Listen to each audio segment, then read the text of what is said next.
Hey folks, this is Strong Games and welcome to Total War Warhammer 3. Today we're going to do a getting started guide for Greasus Goldtooth, one of the Ogre Kingdoms factions. So, Ogres are a bit of an interesting faction. They have a couple of specific faction effects, one of which is meat. Your Ogre armies get this amount of meat, and you gain it from doing different things, fighting battles, certain buildings.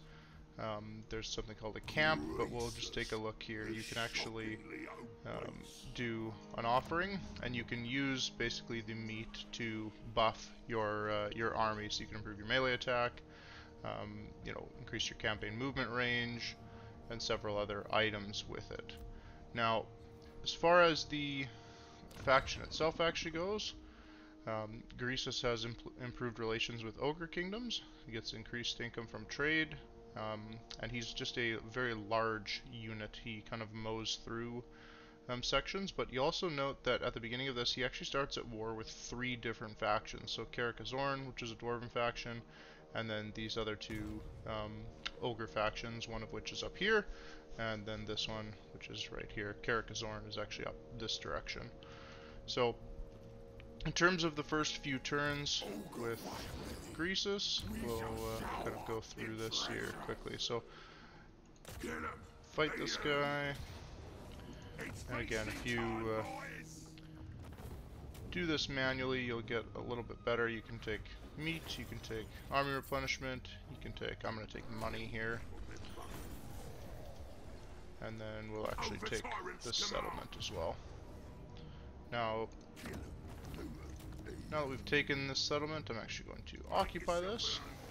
You can beat on it for a little while if you want, but this should have unlocked a, what's called a big name. So you get basically these big names on your lords. So if you go to here, you can see Greasus has now earned a big name, which is the Horde Master. Gives him basically a improvement to his leadership. You can get several other ones. There's, Gatecrasher, reduces enemy leadership, increases your leadership when you're laying siege. You can see some of the other ones. Trade Lord, shockingly obese. So we're at the beginning of the campaign, so we might as well just take what we've got. Now, Greasus is a little bit interesting too, because he actually gets access to this basically right off the bat. So this could improve your diplomatic relations with a lot of Ogre Kingdoms. But also increases your melee attack and weapon strength against other ogres. So I pretty much always take that because I want to go for this, which improves replenishment and also increases the recruitment capacity. You also have a couple of other options here. I usually take these 2 to start with, and then with this guy, we'll just take Fireball. And now we've kind of earned a little bit of meat this turn, and we've kind of conquered this settlement. Now, one of the things that we can't access yet is contracts. It takes a few turns to unlock those. Other factions will put out little bounties or contracts on specific settlements or declaring war on other factions, and then you can choose whether or not to take those or not for bonuses to your relations with the faction that issues them, as well as just earning money or other items and things like that from completing the contracts. Now, in terms of Greasus himself, Greasus is actually quite a good lord, but it's mostly because he has increased income from raiding and sacking and looting settlements. So if you're using him to kind of take settlements and that sort of thing, you can get quite a bit of extra money from using his army. He also has reduced upkeep for Iron Guts units, so just keep that in mind as well. Now, one of the things you'll see here right away in the Great Hall of Greasus is you have actually this gold mining pit. And this actually is really, really good because you can see it only costs us 500 to upgrade, but it increases our income from 200 to 400. We want to level this up kind of as quickly as we can, but you'll notice that even though this is the province capital, it only goes up to level 3. And so we'll upgrade that one for now. Train a few additional units. You can train kind of whatever you like. I usually get some additional ogre bulls here. because we're going to very quickly come over this direction and continue to try to secure this province. Now, in terms of tech right off the bat, you've got this one, but if you look here, you get casualty replenishment rate and income from buildings, as well as something called camp growth. So I usually come down the bottom. You can go up on the top here as well, because we'll see on the next turn what the ogre factions are able to do. So we'll advance the turn for now, and then we'll talk a little bit about just who is in the area. So I took that one skill for Greasus that increases attack and weapon strength against Ogre Kingdoms. There are a lot of Ogre Kingdoms kind of in this area, over here, kind of down this direction, down here, up this direction. There's just lots of ogres in the area, so you will find in the early game you will spend a fair amount of time just fighting other ogres. So it's good to be aware of that, and it's one of the reasons to take that ability so early too.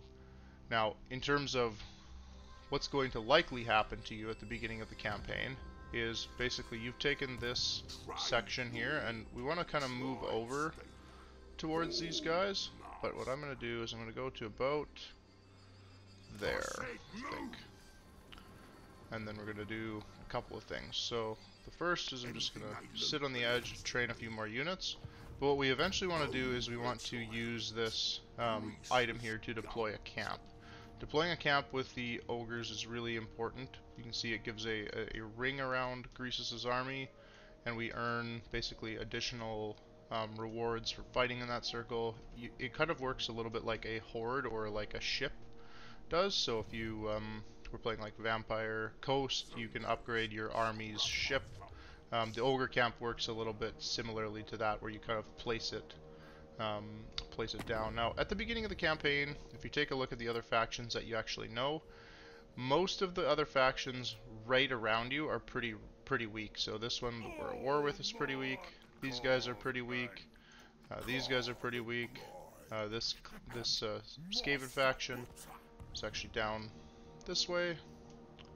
Here you can see one of them there, and then there's another faction down this way that's more ogres. Usually though, what will happen here is you'll kind of take this settlement, and the dwarves start coming down from the top pretty quickly. Now, in terms of the short campaign victory, Greasus' short campaign is quite simple. You have to take the Mountains of Morn, which is basically this settlement here, and one up further, and the other one is the Worm Pass, which is basically right beside you. So there are these three settlements over here. So you don't have particularly difficult short campaign victory. You've still got to conquer 30 settlements, but your long campaign victory though is quite a bit more difficult. These areas are all over the map, and they're all quite far away from you. So you do have to work your way kind of towards them. If we go like Nangao and Wei Jin are over this direction, Hanyu Port is over here, and then some of these ones like Black Crag and Galbaraz are, you know, quite a ways over this way. So usually with Greasus, you can either work your way up this direction, or you can start just working your way over here. There are quite a few of these areas in this region that you want to take. So like Ekrund, Galbaraz, Black Crag are all kind of close to that area. And then your long campaigns, the domination campaign is the same as the rest. So we'll go ahead one more turn here, and we'll talk a little bit about the major enemies to watch out for. So at the beginning, because you start at war with 3 factions, you need to kind of wrap up those wars as quickly as you can. Taking over the Valley of Horns and securing that first province is really good early on. These guys up at Amble Peak tend not to be particularly difficult to deal with most of the time. So you can usually come up there and take them, but you do have to be careful because, you know, sometimes even in the first 4 or 5 turns, the dwarves will be coming to pay you a visit. And again, I would actually fight these with fight them manually because you'll do a little bit better. One other thing here too that I didn't mention is that you can actually you know, add some bonuses to your army by performing a feast before the battle. So with the ogres, this is a good thing to be aware of. So we'll do that. And then we've now got this area. I'm going to actually sack this. Don't want to take it yet. And we're going to just come back to our section here. Now, in terms of the ogre units, you'll see right away, like, one of the reasons why we want to focus on getting replenishment is that your replenishment just kind of sucks. What I often find myself doing is merging units, because it reduces my upkeep cost. I can make a little bit of additional money, and then we just train new ones to keep ourselves moving. It's kind of a good early item here. So again, we'll take some more upgrades to these guys, and we'll go ahead one more turn before we wrap up here for this video. The one thing that you'll notice to start with is that your income with the ogres is pretty low. The most dangerous army that you have to, or faction that you have to fight against at the beginning is the dwarves, because they are heavily armored, and some of your units just aren't super great against them at the beginning. This is another thing that can often happen at the beginning of Greasus' campaign. It's one of the reasons why you might delay taking this, is you do get these caravans that come through here. Now you want to play this a little bit careful, but this one right here, we could potentially come back and declare war on them. So this is an option that we have to come back here. So we're going to come declare war on these guys, and we'll lose a few units, including some just Noblars. Who cares about them? They're pretty weak. Now we'll take that because we want to actually, we gain 20,000 from it. We get a whole bunch of experience, and you get basically a bunch of extra meat. You can see Greasus' army is already up to 83, but we just made 20,000 getting that caravan. So that's often something that happens in the early campaign for Greasus that you do definitely want to try to take advantage of if you can. So we're gonna grab some more of these guys. Now, the reason I say that the dwarves are the most dangerous that you'll fight at the beginning is because these guys are weak against armor, and they're often just the best unit that you actually have available.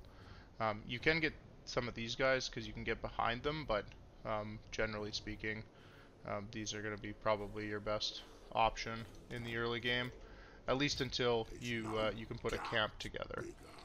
So right there, we got a pretty good start to Greasus' campaign. We're going to work our way back over this way. Dwarves are likely going to come down in a couple of turns, and then we're going to kind of fight our way around this area. Overall, Greasus' campaign's pretty fun. He's a fun lord, and he's got lots of good little quotes and stuff that he'll say too. So that's about all I've got for this one. So if you like the content, feel free to leave a comment, like the video, and subscribe to the channel for more in the future. Thanks for watching.